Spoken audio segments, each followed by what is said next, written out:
안녕하세요. 저는 신혼의 단꿈에서 미처 깨기도 전에 날벼락 같은 일을 당했던 30대 여자입니다. 저는 29에 결혼을 했었는데요.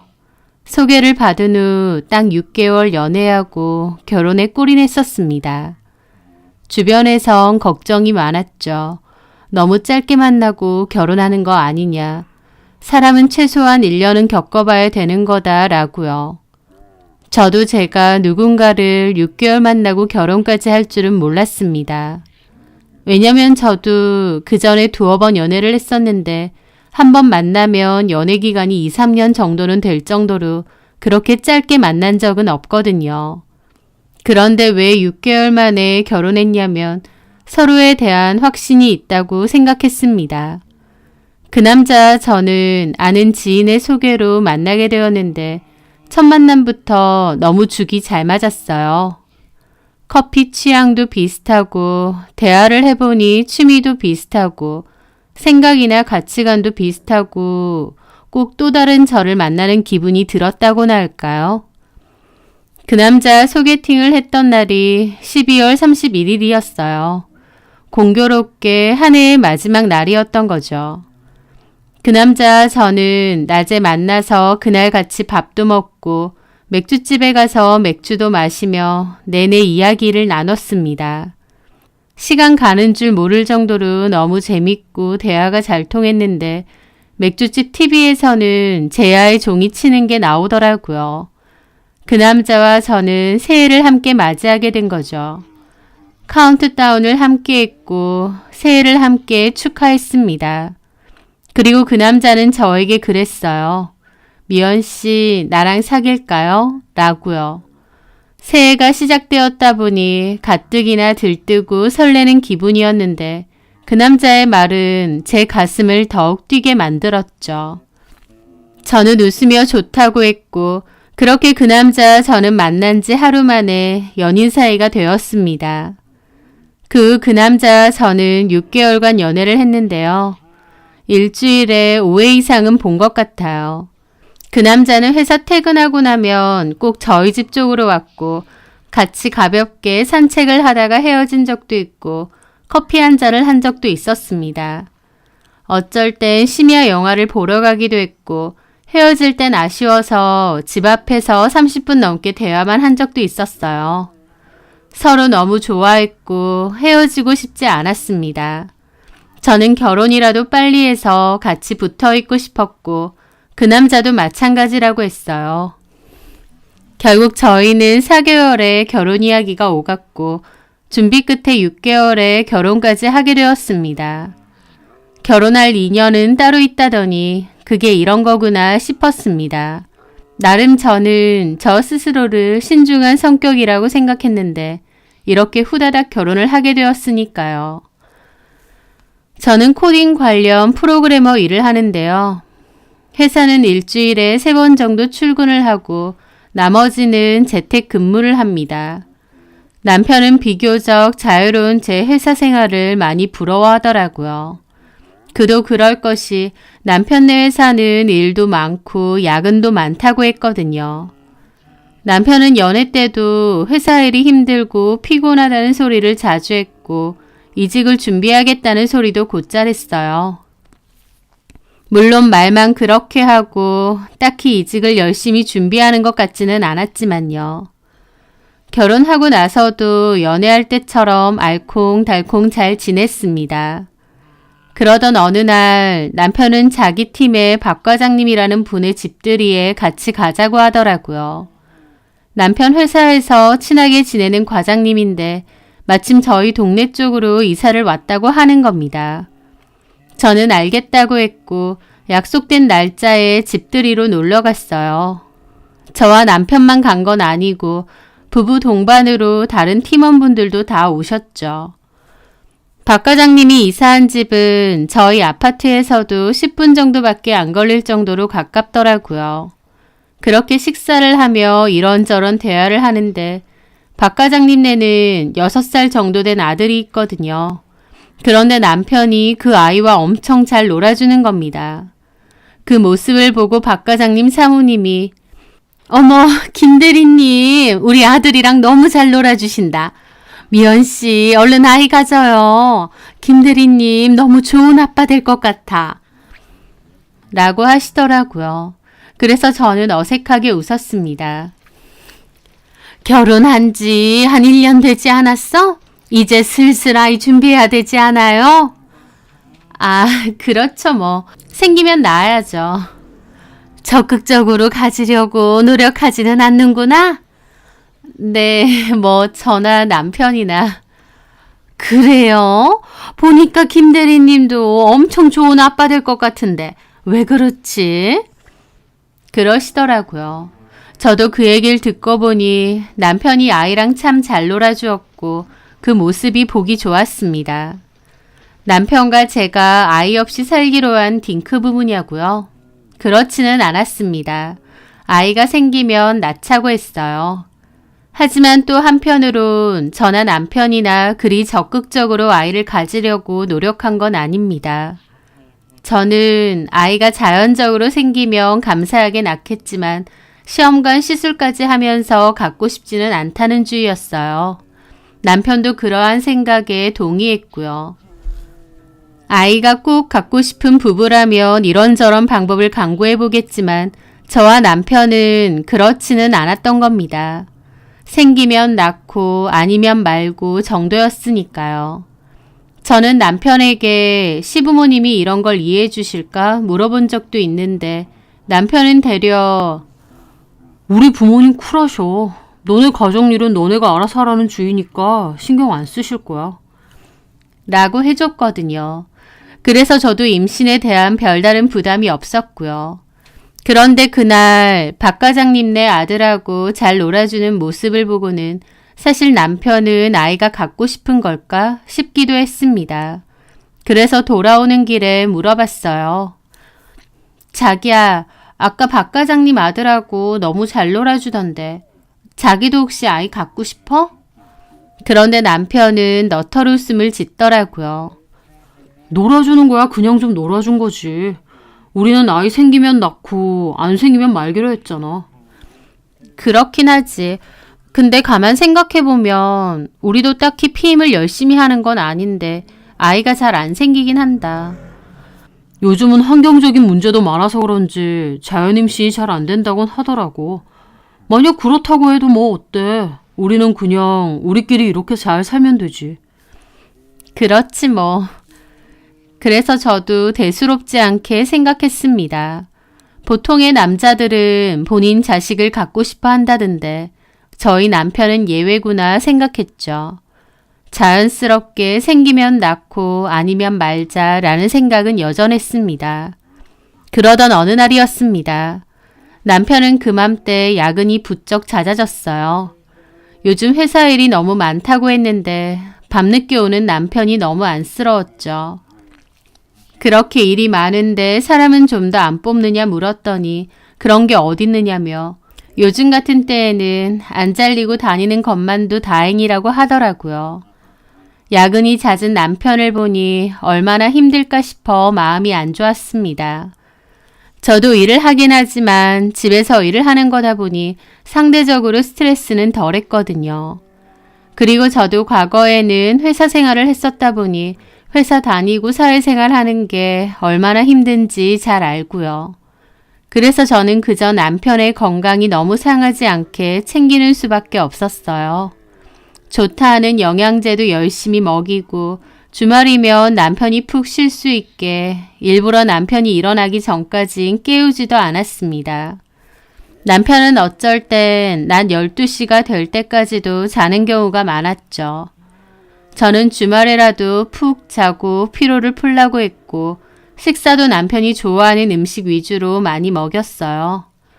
남편은 국밥이나 삼계탕 같은 국물이 개운한 한식을 좋아했는데 남편이 좋아하다 보니 그런 걸 많이 먹으러 다니기도 하고 제가 해주기도 했죠.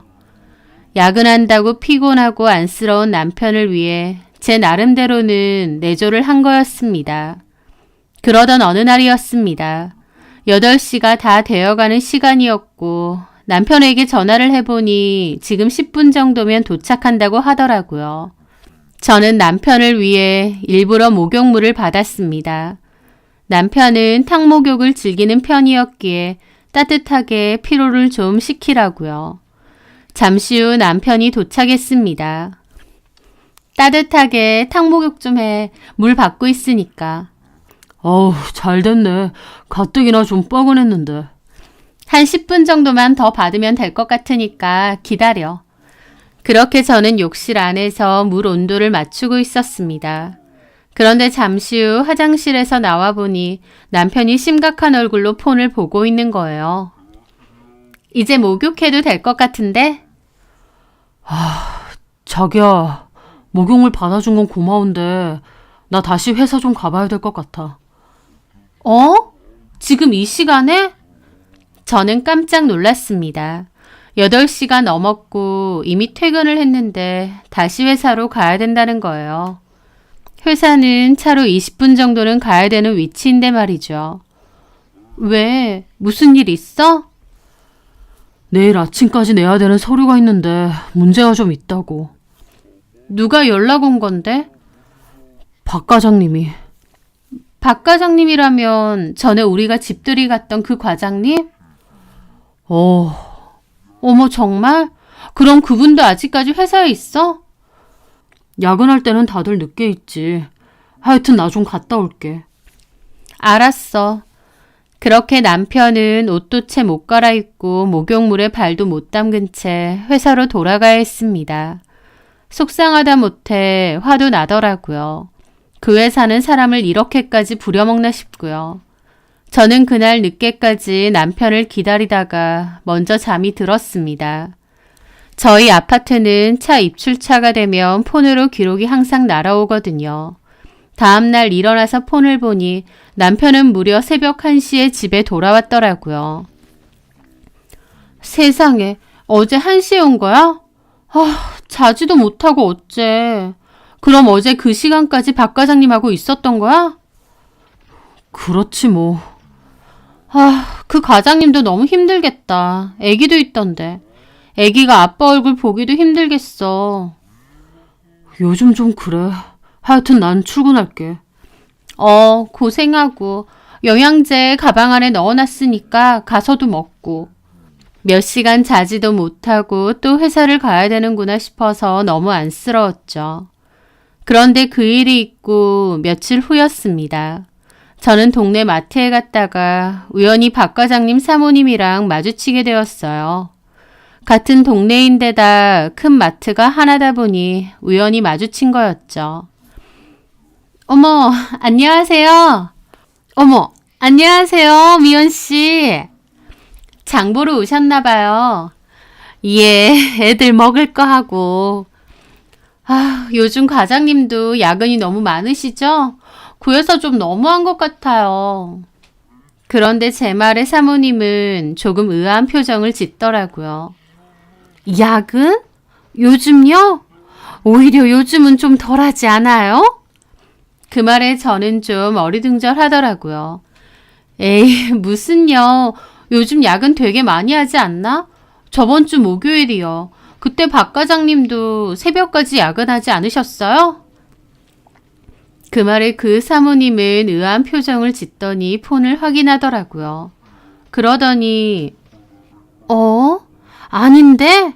이날 남편 퇴근하고 와서 같이 외식했었는데? 라는 겁니다. 그 말에 저는 기분이 의아하더라고요. 남편은 8시에 집에 오자마자 다시 회사로 가야 된다고 했고 새벽 1시까지 박 과장님과 있었다고 했잖아요. 이게 어떻게 된 건지 너무 황당하더라고요. 그날 김 대리님은 야근했어요? 우리 남편이랑 같이 있었대요? 네? 그날이 아닌가 보다. 제가 착각했나 봐요. 그래요? 네, 그러면 장 보고 조심히 가세요. 그렇게 저는 황급히 그 마트를 떠났습니다. 가는 내내 어리둥절하더라고요. 남편은 그날 분명 박 과장님이 불러서 회사로 돌아간다고 했는데 정작 박 과장님은 퇴근하고 외식까지 했었다고 하니까요. 그럼 남편이 거짓말을 했다는 거고 회사가 아니라 다른 곳을 갔을 수도 있다는 말이잖아요. 남편에게 물어볼 수도 있었지만 저는 일단 제 눈으로 확인하고 싶었습니다. 그래서 고민 끝에 남편의 블랙박스 메모리를 챙겨 집으로 왔어요. 그 날짜에 맞춰 재생을 했는데 남편이 그날 8시쯤 집에서 나와 급하게 간 곳은 역시나 회사가 아니었습니다. 그런데 남편이 간 곳도 너무 황당했어요. 남편이 도착한 곳은 다름 아닌 시댁이었거든요. 남편은 그 저녁에 저한테 회사 간다고 거짓말까지 하고 시댁을 간 겁니다. 도대체 왜 이런 건지 이해가 안 되더군요. 시댁에 갈 일이 있으면 솔직하게 말하던지 아니면 저도 같이 가도 되는 거잖아요. 시댁에는 시부모님 2분밖에 안 계시는데 거짓말까지 하며 이렇게 갈 일이 뭐가 있나요? 남편은 시댁 앞에 차를 대놓았고 그때부턴 주차 모드로 돌아간 듯 했습니다. 그리고 두어 시간 뒤에 다시 차에 올라탔는데요. 차에 올라탄 사람은 남편 혼자가 아니라 다른 사람도 있는 것 같더라고요. 이런 음성이 녹음되어 있었습니다. 안전벨트 맸어? 민혁이는 자? 잠들었어. 왜 사람을 급하게 부르고 그래? 어머님이 또 부르시는데 어떡해. 그럼 나 혼자가 있어? 올 땐 버스 타고 왔어? 택시 타고 오지. 애 힘들게. 돈이 있어야 택시 타고 오지. 생활비를 좀 더 주던가. 엄마한테 얘기해. 왜 나한테 그래? 그리고 저번에 돈 줬는데 그걸 벌써 다 썼어? 저는 남편과 처음 듣는 여자의 대화에 너무 어리둥절하고 기분이 이상했습니다. 분명 남자의 목소리는 제 남편이 맞는데 이 이상한 대화를 하는 여자는 누구일까 싶었죠. 그 둘은 같이 산 지 몇 년 된 부부 같은 대화를 하고 있는 겁니다. 다음 주 금요일에 민혁이 생일이잖아. 어머님이 와서 밥 먹으래. 민혁이는 변신 로봇 갖고 싶대. 내가 사이트 주소 알려줄게. 알았어. 근데 네 와이프 네가 이렇게 밤늦게 다니는 거 의심 안 해? 회사 간 줄 알아. 그 여자도 퍽이나 둔한가 보다. 멍청한 건지. 왜? 마누라 욕하니까 기분 나빠? 야, 솔직히 네가 누굴 욕할 처지야? 너는 뭘 그렇게 잘했다고. 네가 먼저 헤어지자고 했잖아. 나 같은 애랑 결혼 못하겠다며. 나랑은 연애는 해도 결혼은 못한다며. 내가 임신했다는데 돈 주면서 애 지우라고 한 거 너야. 잊었니? 야, 그만 좀 해. 민혁이 들어. 자고 있는데 뭘 들어? 그렇다고. 지운다고 해놓고 잠수 타놓고 네 마음대로 나와서 뒤늦게 데리고 나타나는 건 말이 되냐? 그러니까 네 와이프한테 이제라도 말해. 숨겨놓은 애 있다고. 돈 주고 지으라고 했는데 안 지우고 나타났다고 말해. 그리고 나랑 이제라도 민혁이 키우면서 살아. 아우, 내가 미친다 진짜. 나한테는 결혼 못한 애 어쩌네 하길래 뭐 얼마나 대단한 여자 만나라 했더니 그 여자도 별것도 없더만. 나보다 잘난 게 뭔데? 그만 좀 하자. 너 일부러 나 결혼하는 거 보고 연락한 거 내가 모를 줄 알아? 나 엿먹으라고? 미쳤니? 나도 내 인생 걸고 그딴 짓 안 해. 차마 내 새끼 못 지우겠고 더럽고 치세해서 나 혼자 키우려고 한 건데 내가 기댈 친정이 있니 뭐가 있니? 혼자서 애 키우는 게 너무 힘들더라. 그래서 너네 엄마한테 연락한 거야. 알았다. 민혁이만 불쌍하지 뭐. 나는 안 불쌍하니? 참나. 그렇게 둘은 아웅다웅 싸우더라고요. 그걸 듣는 저는 충격에 충격이라 입이 안 다물어졌고요. 그러니까 그 여자는 남편의 전 여자친구인데 사귀는 도중 임신을 했던 모양이었습니다. 그런데 제 남편이 결혼을 안 하겠다고 애는 수술하라고 한 모양인데 그 여자가 잠수를 탔던 것 같아요. 그 후 저랑 결혼하고 나서 애 데리고 나타난 것 같고요. 대화의 한마디 한마디가 충격 그 자체인데 이게 정말 내 남편의 이야기가 맞나 놀랍더라고요. 사실 남편이 여지껏 야근이니 뭐니 한 것도 사실은 진짜 야근이 아니라 이 여자 때문에 시댁 들락날락 한 거잖아요. 시부모님도 남편도 다 저를 감쪽같이 속인 겁니다. 믿었던 사람들에게 보기 좋게 배신당했다는 게 얼마나 충격이던지요. 머리가 다 어질어질한데 그 와중에 남편과 그 여자의 대화는 어퍼컷으로 날아왔습니다. 이제 거의 다 왔네. 민혁이 자니까 안고 같이 올라가. 올라가서 차 한잔 하고 가든가. 알았어. 아마 그 여자 집에 거의 도착한 듯 했고 둘이서 좀 전에 으르렁대며 싸울 땐 언제고 아무 일 없었다는 듯 같이 올라가자고 하더라고요. 남편도 알겠다고 하고요. 기가 막혔죠. 둘이 말하는 거 보면 그냥 부부 같더라고요. 그렇게 그 여자 집으로 올라간 남편의 차는 시동이 꺼졌고 2시간은 있다가 다시 나와서 차를 탄 듯 했습니다. 솔직히 그 시간에 그 여자네 집 올라가고 2시간 뒤에 나오고 그것들이 뭔 짓을 하고 나왔겠나요? 저는 온몸이 떨리고 심장이 너무 날뛰어서 뭘 어떻게 해야 할지 모르겠더라고요. 단순한 남편의 외도가 아니라 남편에게 숨겨진 자식이 있었다니. 설령 저랑 결혼 후에 알았다 한들 저에게 솔직하게 말할 수도 있는데 그러지 않고 거짓말을 하며 왕래까지 하고 있었습니다. 남편뿐만 아니라 시부모님까지도요. 아이가 있다 보니 시부모님은 그 여자와 아이를 종종 부르는 듯 했고 갈 때마다 그 여자는 남편을 부르는 모양이었습니다. 이게 무슨 말도 안 되는 일인가요? 뒤통수도 이런 뒤통수가 있을 수 있나요? 남편뿐만 아니라 시부모님도 다 한 통속이 되어 저를 속였던 겁니다. 그 여자가 아이를 데리고 갑자기 나타난 거긴 하지만 저한테도 충분히 설명을 해줬으면 이렇게까지 배신감이 느껴지진 않았을 거였습니다. 그리고 도대체 시부모님도 남편도 앞으로 뭘 어쩌려고 이러나 싶더라고요. 그 여자를 시댁에 줄기차게 부른다는 것 자체가 저보다는 그 여자를 며느리로 생각한다는 것 같기도 했죠. 남편도 거절 못하고 매번 가는 것도 그렇고 그 여자가 집에 올라갔다가 가라는 말에 망설임 없이 그러겠다는 것도 그렇고요. 진짜 다 미친 인간들이구나. 생전 뱉은 적도 없던 욕지거리가 절로 나오더라고요. 결혼한 지 1년 반 만에 저는 남편과 시부모님에게 완벽한 뒤통수를 맞았습니다. 결혼할 인연은 따로 있나 보다, 운명인가 보다라고 생각했던 남편은 완벽하게 저를 속이고 있었어요.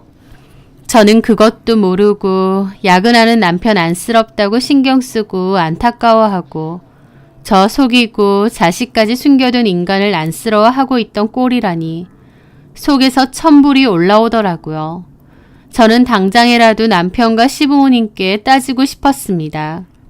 하지만 한편으론 앞으로 뭘 어떻게 해야 할지도 생각해야겠더라고요.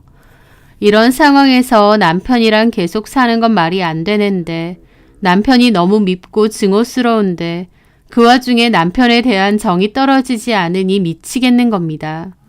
남편을 너무 좋아했고 큰 문제 없이 결혼 생활을 유지하다가 날벼락처럼 일어난 일이었다 보니 제 마음이 단칼로 싹둑 잘리지가 않더라고요. 제 눈으로 그 꼬라지를 직접 봐야겠는 겁니다. 그리고 때마침 그들의 대화에서는 금요일에 그 아이의 생일이라고 했잖아요. 저는 그날 시댁에 쳐들어가겠다고 결심했습니다. 그리고 남편 앞에선 일단 티를 내지 않았어요. 얼굴만 보면 속이 뒤집어질 것 같아 컨디션이 좀 안 좋다는 핑계로 최대한 대화를 멀리했죠. 한편으론 남편을 볼 때마다 정말 나를 속인 게 맞을까 싶어서 울적하기도 했습니다. 그렇게 시간이 흘러 그 아이의 생일이라던 금요일이 되었고 남편은 역시나 야근을 한다고 연락이 왔습니다. 저는 나무 종이 가방을 하나 챙겨 그 길로 시댁으로 갔습니다. 그리고 시댁 근처에서 라이트를 끄고 기다리고 있다 보니 한참 뒤 남편의 차가 오더라고요. 남편은 시댁 대문 앞에 차를 대놓고 손에는 변신 로봇까지 챙겨 들고 안으로 들어가는 겁니다. 저는 그 모습을 지켜보고 나서 차에서 온몸을 떨며 10분 정도 기다리고 있었습니다. 머릿속에는 참 많은 생각이 들었죠. 딱히 가서 뭘 해야겠다라는 걸 정했다기보다 제 눈으로 직접 그 꼬라지를 보고 싶었습니다. 그렇게 저는 벌컥벌컥 뛰는 심장을 안고 시댁으로 갔습니다. 초인종을 누르니 대답이 없더라고요. 제가 갑자기 오니까 시부모님도 몹시 당황했겠죠. 집안에는 남편과 그 여자도 있을 테니까요. 저는 다시 한번 초인종을 눌렀습니다. 역시나 대답이 없었고 저는 대문 도어락에 있는 비밀번호를 눌렀습니다.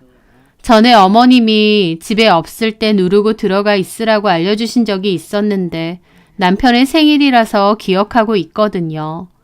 그렇게 저는 대문을 열고 안으로 들어갔습니다. 제가 마당 안으로 들어가자 어머님이 몹시 당황한 기색으로 현관문을 열고 나오시더라고요. 저는 태연하게 말했죠. 어머나, 어머님 계셨네요? 초인종을 아무리 눌러도 기척이 없길래 아무도 없으신 줄 알았어요. 미연아, 네가 이 시간에 어쩐 일이야? 저는 종이백을 밀며 말했습니다. 이거 엄마가 주셨는데 드리려고요. 빨리 안 드리면 상할까봐. 제가 초인종 누르는 거 모르셨어요? 참 이상하네요. 그러면서 현관문 안으로 들어가려니까 어정쩡하게 저를 막으시는 겁니다. 그건 이리다오. 지금 집에 아버님 손님이 와 있어서. 앞에 보니까 진호 씨 차가 있던데 진호 씨도 집에 와 있는 거예요? 진호 씨까지 와 있는데 왜 저는 안 부르셨어요? 어떤 손님이길래요? 저기 우리 집에 사정이 있어서 너한테는 나중에 다 얘기해 줄 테니까. 어머님, 섭섭해요. 저는 이 집 사람 아닌가요? 진호 씨도 있는데 제가 못 있을 이유가 뭐가 있어요. 저도 들어갈게요. 저는 그러면서 저를 막으려는 어머님을 거의 밀치다시피 하고 집 안으로 들어갔습니다. 제가 갑자기 안으로 뛰어들자 거실에는 그 여자와 아이가 있고 남편은 어정쩡하게 서 있더라고요. 도망가려다가 멈칫한 것 같기도 하고요. 그 여자는 애써 당황한 기색을 숨기고 태연하게 저를 쳐다보더라고요. 너무 뻔뻔하게 똑바로 쳐다보는데 어이가 없었죠. 어머님은 황급히 뒤따라 들어오시고요. 너는 왜 이렇게 막무가내로 들어가니? 저분이 손님이신가 봐요. 누구신데요? 저기 진호 사촌 동생인데. 그런데 그 와중에 그 여자 옆에 있던 아이가 저희 남편한테 가더니 아빠 그러는 겁니다. 그 모습에 그 여자도 좀 당황해하고 제 남편도 놀라서 허둥지둥 하더라고요. 저는 그런 남편을 빤히 보며 말했죠. 당신은 회사 야근한다더니 여기서 이러고 있네? 회사에서 갑자기 일찍 가도 된다고 했는데 저기 엄마가 오랜만에 사촌동생이 와 있다고 좀 오라고 해서. 근데 오랜만에 본 사촌동생 애가 당신더러 아빠라고 하네? 그게 무슨 사촌동생이길래 이 늦은 시간에 애만 데리고 와? 남편은 없어? 저는 일부러 그렇게 말했고 그 여자가 저를 노려보더라고요. 저기 여보. 저는 그 순간 갑자기 참을 수 없는 분노가 끌어올라서 남편에게 다가가 싸대기를 있는 힘껏 날렸습니다. 남편은 갑자기 뺨을 맞고 휘청였죠. 어머, 진호야! 내가 모를 줄 알았니? 저애 네 애라는 거? 여보. 어머님, 아버님도 그러시는 거 아닙니다. 사랑 갖고 노세요? 저기 미연아, 그게 우리도 다 사정이 있는데 아무리 그래도 남편 얼굴을. 저 여자가 자기 혼자 애 낳고 뒤늦게 찾아왔든 말든 저한테는 솔직히 말했어야죠. 하나같이 나 속이고. 와, 저는 눈물이 쏟아질 것 같은 기분이 들어 집 밖으로 도망치듯 나갔습니다. 남편이 부랴부랴 쫓아왔는데 저는 꺼지라고 밀어버리고 제 차 타고 왔어요.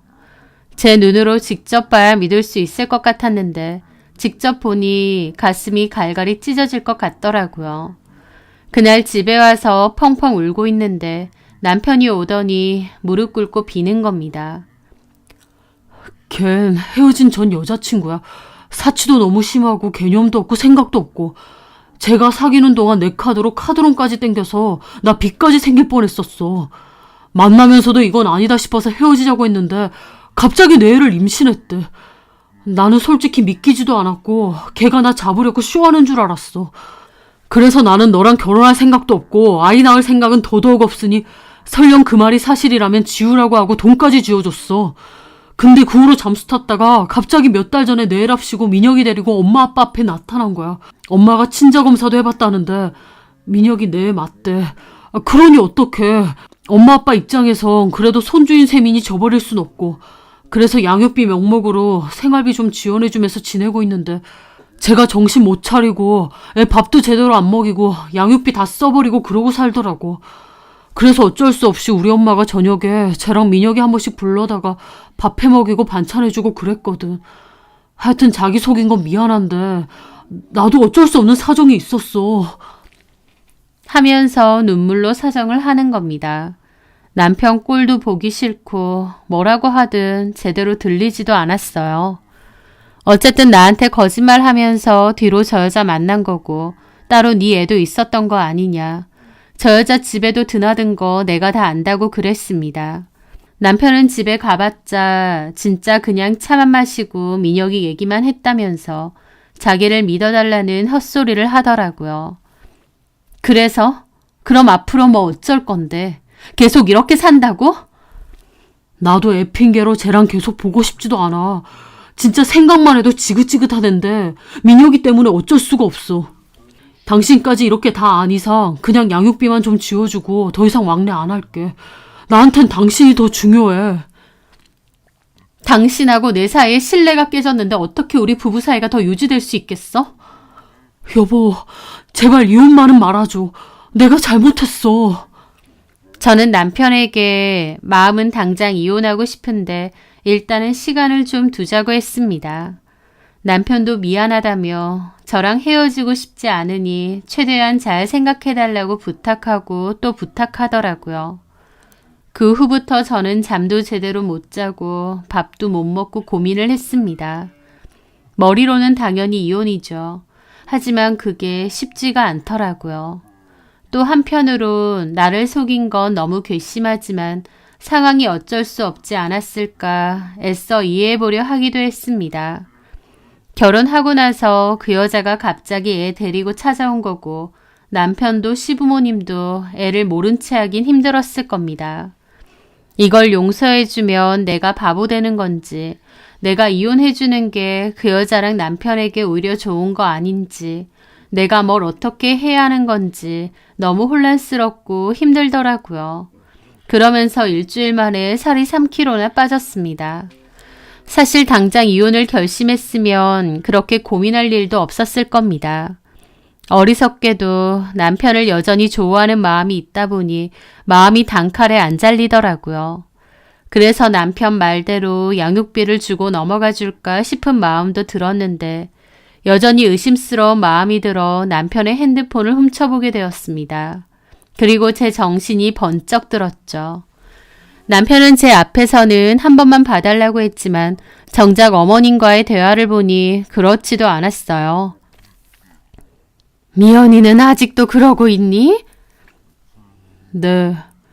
어쩔 생각이야. 너는 어쩌고 싶고 이혼할 거야? 모르겠어요. 미연이 그날 하는 거 보니까 난리치는 거 무섭더라.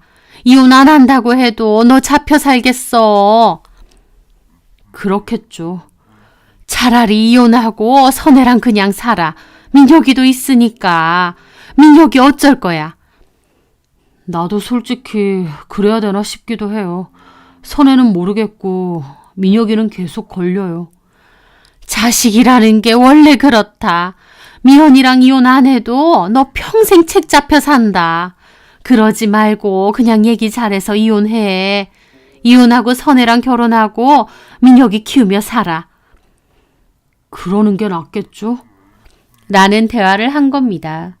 와, 그거 보는데 저는 뒤통수를 또 제대로 맞은 거였어요. 저한테는 제가 무슨 결정을 내리든 존중한다며 기다리겠다고.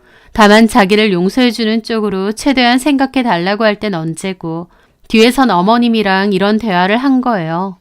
그뿐인가요? 남편은 그 선혜라는 여자랑도 연락을 했더라고요. 그 선혜라는 여자는 그냥 이참에 이혼하고 나랑 살자며 민혁이 키우고 같이 살자고 꼬시고 남편도 그렇게 해야 될지도 모르겠다고 이러고 있는 겁니다. 그럴 거면 그냥 저한테 이혼해 달라고 하던지 앞에서는 저한테 용서를 구하는 척 뒤에서는 지가 먼저 이혼하고 새살림 차릴 생각부터 했더라고요. 저 그거 보고 완전 눈 뒤집혔습니다. 그리고 그 여자가 자기는 또 시댁에 가니까 오라고 한 걸 보고 저도 그 시간에 시댁에 쳐들어갔어요. 저는 문 열고 그대로 시댁 안으로 쳐들어갔고 시부모님과 그 여자 남편이 거실에서 상 펴놓고 식사를 하다가 놀라서 쳐다보더라고요. 저는 이번엔 못 참겠다면서 남편이 쓰던 방에 있던 야구 방망이를 들고 거실로 나왔습니다. 사람 바보 만드는 것도 아니고 저도 눈이 돌아서 한 행동이었죠. 제가 갑자기 야구 방망이 들고 나오니까 시부모님도 뭐 하는 짓이냐며 소리 지르고 남편도 기겁하고 또 그 선혜라는 여자도 지가 맞을까봐 질겁하며 도망가는데 웃긴 게 그 와중에 지 아들은 안 챙기고 지만 도망가더라고요. 남편도 시겁해서 진정하고 그거 내려놓으라고 하는데 저는 그대로 그 야구 방망이로 상을 내리쳤습니다. 상은 다 부서지고 음식도 엉망이 되었죠. 어머님과 그 여자는 소리 지르고요. 저는 씩씩거리며 남편과 시부모님을 쳐다봤는데 입만 떡 벌린 채 쳐다보고 있으시더라고요. 야, 김진호, 너 사람 바보 만드는 것도 아니고 그따위로 살지 마. 뭐? 사치 심하고 개념 없는 여자랑 엮이기도 싫은데 애 때문에 어쩔 수 없었다고? 말만 그렇게 해놓고 결국 너 나랑 이혼하고 저 여자랑 재혼할 생각했잖아. 그럼 나한테 말이라도 잘못했다고 이혼만은 안 된다고 하지 말던가. 너는 진심이라고는 없는 인간이야. 네가 말하는 게 뭐가 진심인지도 모르는 인간이라고. 그래, 저 여자랑 애 키우고 잘 살아봐. 원하는 대로 내가 이혼해 줄 테니. 너나 니네 부모나 저 여자나 그거 원하잖아. 저는 그렇게 방망이 바닥에 던지고 그곳을 빠져나왔습니다. 지금 생각해도 제가 그런 행동을 했던 게 너무 놀라워요. 제가 평소에 폭력적이거나 그런 액션을 취할 만한 사람이 아닌데도 그때만큼은 정말 눈이 돌았던 것 같습니다. 저는 그 후 바로 남편과 시부모, 그 여자를 상대로 위자료 소송을 진행했습니다. 블랙박스, 녹음, 문자 캡처까지 증거는 차고 넘쳤죠. 뒤늦게 친자의 존재를 알았으면서 의도적으로 속였던 남편, 함께 속이면서 모른 척했던 시부모와 남편이 저랑 결혼한 걸 알면서도 의도적으로 남편을 유인하고 지속적으로 결혼을 깨게끔 유도했던 그 여자까지. 저는 짧은 결혼 생활이었음에도 불구하고 소송 끝에 꽤 많은 위자료를 받아낼 수 있었습니다. 하지만 돈으로라도 치료가 되지 않는 것이 마음의 상처였어요. 이혼을 하고 나서 한동안은 꽤 힘들더라고요. 내가 뭘 잘못했기에 이런 어이없는 일을 겪어야 하나 하고 말이에요. 그 후로도 한동안은 분통이 터졌고 화병이 나서 잠도 잘 못 잤습니다. 애써 잊고 지내려고 해도 드문드문 전 남편과 그 여자를 떠올리면 열불이 나더라고요. 그런데 그것들도 결코 오래가진 못할 것 같습니다. 이혼하고 1년 반이나 지났을까 전 남편이 뜬금없이 연락이 온 거예요. 술 먹고 울면서 전화해서 미안하네 어쩌네 저를 놓친 게 너무 후회가 되네 주정을 부리면서 울더라고요. 그 여자는 최악의 여자라면서 자기랑 시부모님 돈만 가지가지로 뜯어내고 애는 똑바로 보지도 않고 허구한 날 술 마시러 다니고 돈 쓰러 다니고 너무 힘들어서 또다시 이혼 준비를 한답니다. 다만 애는 자기가 데리고 오고 싶어서 양육권 소송을 할 거라고 하면서요. 저한테 너무 미안했다느니 그때 어떻게든 저를 설득하고 그 여자랑 끝내고 양육비 정도만 보냈어야 되는데 저를 놓친 게 너무 아쉽답니다. 이제 와서 그런 말 하는 게 너무 어이없고 내가 만만하나 싶어서 더 열받더라고요. 너랑 나랑 헤어진 게 언젠데 그따위 주정하려고 전화했느냐고. 그 여자랑 이혼을 하든 말든 돈을 뜯기든 말든 네 알아서 하라고 하고 전화를 끊었고 차단했습니다. 전 남편도 그 여자랑 산 지 1년 만에 이혼 소리까지 하는 거 보니 질릴 대로 질린 모양이지만 그렇다고 제 마음속 상처가 사라지는 건 아니었죠. 아무렇지 않게 지내다가도 한 번씩 너무 울분 터지고 화나는 겁니다. 그런데 그때 우연히 한 사회학 교수님의 유튜브 강연을 본 적이 있는데요. 그 교수님은 이런 얘기를 하시더라고요. 진흙탕에 발이 빠지면 당장은 화가 나고 짜증이 날 수밖에 없다.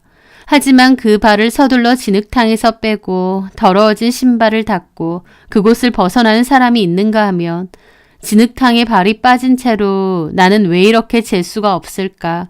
왜 하필 나에게 이런 안 좋은 일이 생겼을까? 한탄하는 사람이 있다고 합니다. 누구에게나 안 좋은 일은 생길 수 있지만 빨리 발을 털어내느냐 아니면 발을 빼지도 못하고 한탄만 늘어놓느냐는 큰 차이라는 거죠. 저는 그 말이 많이 와닿더라고요. 제 이혼 스토리도 참 기막히고 기구하고 이혼 후 한참이나 내가 뭘 잘못해서 이런 일이 생기나 싶어서 괴롭고 힘들었는데요. 하지만 저를 위해서, 제 앞날과 행복을 위해서 저는 과거로부터 발을 빼야 된다는 것을 알게 되었습니다. 그냥 더러운 진흙탕에 빠진 것뿐이다. 하지만 나는 빠르게 그 발을 뺐고 남아있는 더러운 진흙들을 닦아내는 중이다. 그렇게 생각하기로 했습니다. 그러고 나니까 한결 마음이 가볍더라고요. 시간이 좀 더 지나고 나면 진흙탕에 빠졌던 사실조차도 희미해질 정도가 될 수 있겠죠. 그러기 위해서 저는 제 인생을 꿋꿋이 잘 걸어나가야 될 거고요. 제 발에 남아있는 진흙을 잘 닦아내고 있는 중이고 저는 다시 남은 진흙 잘 털어내고 마음 다잡고 그렇게 살아가야겠습니다. 언젠가 이 얘기도 어이없는 웃음과 함께 할 수 있는 날이 오길 바라면서 제 사연 들어주셔서 감사합니다.